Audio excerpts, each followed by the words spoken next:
সবার প্রথমে আপনাদের সবাইকে এখন এই ভিডিওটিতে একটি লাইক করে দিতে হবে এবং নিচে থাকা লাল কালারের সাবস্ক্রাইব বাটন থেকে সবাইকে সাবস্ক্রাইব করে সাদা করতে হবে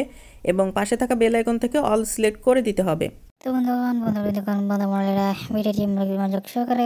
টানটে না করে শুরুতে শেষ পর্যন্ত ভিডিওটি সম্পূর্ণ দেখুন। তো বন্ধুরা আমরা শুরুতে প্রথমে প্রথম পর্যায়ে যখন একটি সুন্দর এবং সুন্দর গ্রিন স্ক্রিন আমার ব্যাকগ্রাউন্ডের মধ্যে সুন্দর করে আমরা সিলেক্ট করে নিয়ে নেওয়ার পর আমরা সুন্দর করে প্লাস সেকেন্ডের মধ্যে ক্লিক করার মাধ্যমে গ্যালারির পদ্ধতি আমরা আমাদের মনে পছন্দের যখন একটি জুম করে যখন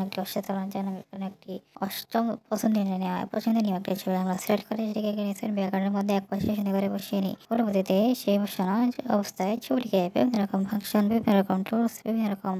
যে অপশনগুলো রয়েছে সেগুলোর সাথে সঠিক পদ্ধতি অনুসরণ করার মাধ্যমে ছবিটিকে আমরা সুন্দর করে এডিটিং গুলো করে নিয়ে নেওয়ার পর প্রথম ছবিটির অপরপ্রান্তে একরকম একটি ছবি বসানোর পর সেই ছবিকে পূর্বে ছড়িয়ে নেই ভালোভাবে কাস্টমাইজ সুন্দর করে অ্যাডজাস্টমেন্ট করে নিয়ে গ্যালারিতে সুন্দর করে সেভ করে গেলাম চমৎকার সুন্দর করে এডিটিং